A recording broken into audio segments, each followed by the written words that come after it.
Back in 2008, I was a student planning to go to university, and I needed some extracurricular stuff that I could put on my entry applications.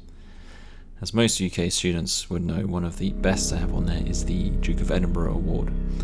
As part of this award, you have to embark on an orienteering expedition, which is just basically a long trek through woodland and rural villages, following nothing but a map and compass, with no GPS allowed at all. Anyway, I was rather out of shape at the time, so my uncle volunteered to take me out to the middle of nowhere to get some idea of what orienteering was like. We didn't stay out overnight like I would have to do during the actual thing, but we hiked maybe about 10 miles. By the end of the journey, we were just completely soaked to the bone and pretty miserable. We just looked forward to getting back to the car and making our way back home. For the last part of the journey, we were on a dirt trail heading uphill with bushes and trees either side. We were marching onward in silence at this point when, all of a sudden, from behind a large rock stepped a man. He was wearing a black suit with a red bow tie and dress shoes. He was either late 40s or 50s, and he had a rugged and worn down look to him, but there was something else that just felt off about him. I was instantly weirded out. I mean, who dresses like that to go into the woods? The instant thought, seeing a guy out there in those clothes, in those weather conditions, was he's either insane or on drugs. There was something else that took me an extra moment or two to notice, though, that puzzled me a little bit more. The guy was bone dry. He didn't even have any mud on his shoes. We stopped in our tracks and just stared at the man for a moment, who appeared to be as frozen and as shocked at seeing us. All of a sudden, he became really animated. It was like he suddenly snapped out of a trance. He started flailing his arms wildly, saying something awful had happened, that a good friend of his needed help. He began walking backwards into the woods, motioning for us to follow him, which we did.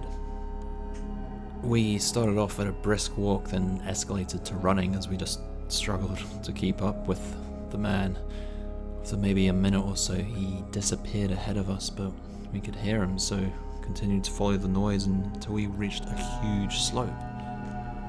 We stopped at the edge of a slope and looked down to see the man standing at the bottom, still motionless and pleading for us to follow him. But I remember looking down, and the slope was probably at a 40-degree angle, spanned for perhaps 50 feet or more. And I remember looking down at the man on the other side of the slope and thinking, how the heck did he cross that so quickly and so cleanly? I mean, at that distance it is hard to see fine detail clearly, but I swear he still did not appear to be wet or muddy at all. Despite my feelings, I made a step towards the edge and was going to try and make my way down when my uncle grabbed me firmly by the arm and pulled me back. Under his breath, he said to me, "Something's wrong here." The man at the bottom just started getting really, really angry. He began pleading with us again to come down the slope, telling us he needed our help, that his friend was in trouble. My uncle shouted down to the man that we would head back to our car and call emergency services for him, that professional help would be on its way soon. And then the man suddenly just got furious. He began jumping up and down, demanding that we come down the slope right now. His voice changed drastically. He was practically growling his words, and his hands bunched up into fists, pounding his knees like an angry toddler throwing a tantrum.